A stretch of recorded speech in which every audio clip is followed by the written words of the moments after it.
miastozwizją.pl. To dla Was zmieniamy Szczecinek. www.miastozwizją.pl. Upływa 70 lat od zdobycia miasta. W związku z tym tej tematyce będzie poświęcony niniejszy wykład. Postaram się pewne rzeczy usystematyzować, inne obalić, bo wiele mitów wokół tych wydarzeń się pojawiło, czy pojawia cały czas. I chciałbym, żeby ta wiedza była konkretna i żeby już nie powielać tych przekłamań, które do tej pory miały miejsce. Pierwsze decyzje dotyczące militaryzacji miasta, tak, z punktu widzenia niemieckiej armii, takie już konkretne, zapadły w 1912 roku, kiedy władze miasta postanowiły rozpocząć starania o tworzenie miasta garnizonowanego. Niemiecki sztab generalny wyraził zgody, pod warunkiem wszakże, że miasto sfinansuje budowę koszar. I pierwsze obiekty koszar między obecną ulicą Kościuszki a ulicą Polną zostały oddane do użytku dopiero w 1915. Pełne składy jednostek zostały wprowadzone do Szczecinka dopiero w 1919 roku, a to z prostego powodu. Oficerowie uważali, że mieszkania, które zaoferowano im do zakwaterowania, nie spełniają ich oczekiwań, w związku z tym należało wybudować budynki z takim standardem mieszkań, który odpowiadał oficerom. Kolejne jednostki zasilały garnizon szczecinecki i w latach 30., kiedy Hitler doszedł do władzy, zaczęto budować kolejne koszary na obrzeżach miasta. Na ulicy Słowiańskiej w 1935 roku oddano koszary dla pułku artylerii. Oprócz tego, że zbudowano koszary, to dobrze widać pewną zależność. Koszary były i w Wałczu, i w Szczecinku. Było to spowodowane prostym faktem, ponieważ jak widzimy na tej mapie, Pomorze było w dużej części zalesione i dwa kanały, którymi można było przeprowadzić działania zaczepne na terenie Pomorza, to były w rejonie Szczecinka i w rejonie Wałcza. Z tego powodu wykonano tam koszary i kolejny element, który miał wpływać na zwiększenie obronności tych terenów, to budowa wału pomorskiego.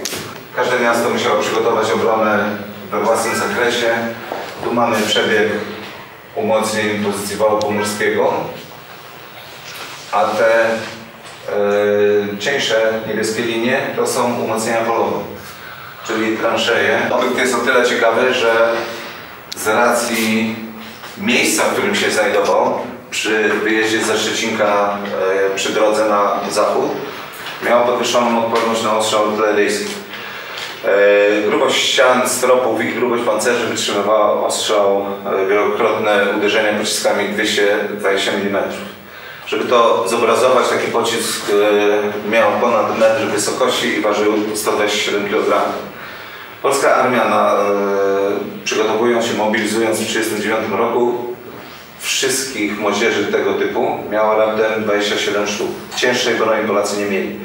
Tego typu obiektów na całym wale pomorskim od tej odporności było raptem 12. Na 900 wszystkich obiektów o tej odporności było 12 i każdy z nich był inaczej projektowany. A to jest jego obiekt bliźniaczy, o czym nie wszyscy mieszkańcy Szczecinka wiedzą. Tak wyglądał wtedy, kiedy jeszcze był cały obiekt, który jest w lesie Zatelzacji. Przy wyjeździe na Koszalin on był troszeczkę inaczej zaprojektowany, ale generalnie tego typu obiekty były przewidziane do obrony okrężnej. Inne do sektorowej, jedno-dwusektorowej, natomiast tego typu obiekty mogły prowadzić obronę okrężną. Czyli jeżeli te obiekty były zlokalizowane w bezpośrednim sąsiedztwie głównych dróg, to nawet wyeliminowanie innych obiektów uniemożliwiało korzystanie z drogi. Pozostałe obiekty były znacznie mniejsze, o mniejszej odporności na ostrzał artyleryjski i konstrukcja tych obiektów była bardzo prosta. Czołową ścianę tworzyły płyty pancerne z otworem strzelniczym.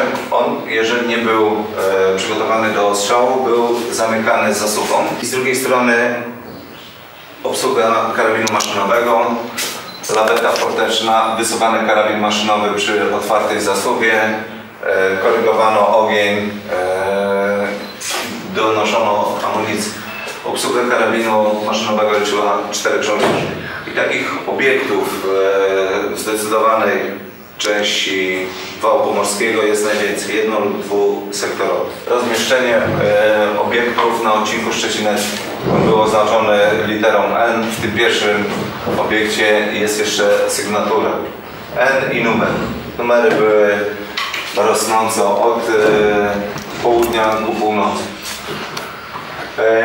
25 obiektów w rejonie Gołowa mamy jedyną na odcinku szczecineckim wieżę. I tak, tutaj dobrze widać schemat, którym sugerowano się przy budowie umocnień. Droga na zachód, przeszkoda przeciwpancerna, ona będzie na kolejnym slajdzie pokazana. Jedno zgrupowanie obiektów, drugie w centralnej części, drugie takie duże zgrupowanie przy wyjeździe na Koszalin, czyli droga na północ. I tu jest mniejsze zgrupowanie obiektów, ale należy podkreślić, że przed tymi obiektami było jezioro Wilimie. Jezioro Wilimie, czyli ponad 4 km odkrytej przestrzeni. I okazało się, że tędy miała przechodzić autostrada. Autostrada Berlin-Królewiec, południowa nitka tejże autostrady. Zabieg hipopotama to było nic innego jak wkopywane 1,5 metra w ziemię pale drewniane od 4 do 6 rzędów i między tymi palami były rozciągnięte druty kolczaste, czyli była to przeszkoda i przeciwko pojazdom i przeciwko piechocie.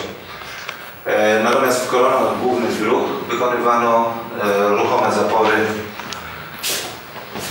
To wyglądało w ten sposób. W momencie, kiedy droga miała być użytkowana, były takie betonowe zaślepki i gniazda były zabezpieczone tymi zaślepkami. W momencie, kiedy zbliżał się front, zdejmowano te betonowe bloki i w gniazda wprowadzano pod kątem 60 stopni dwutorowniki stalowe i taka zapora wytrzymywała, czy zatrzymywała pojazdy do 27 ton. Najważniejszy fakt to cały czas jeszcze pokutuje to, że Szczecinek został zdobyty 28 lutego, mimo że od już ponad 20 lat ten mit wydawałoby się jest obalony, a gdzieś tam jeszcze funkcjonuje, tym bardziej, że w Szczecinku mamy ulicę 28 lutego. A jeśli chodzi o mit, który cały czas pokutuje na wielu portalach i w publikacjach, to, że kilka jednostek walczyło tutaj, które w tym czasie, kiedy toczyły się walki o Szczecinek, były w zupełnie innym miejscu. Cały czas, mimo że 70 lat upłynęło od tych wydarzeń, cały czas istnieją źródła, które dopiero ujrzą, czy ujrzały niedawno światło dzienne. Miasto z wizją.pl. To dla Was zmieniamy Szczecinek. www.miastozwizją.pl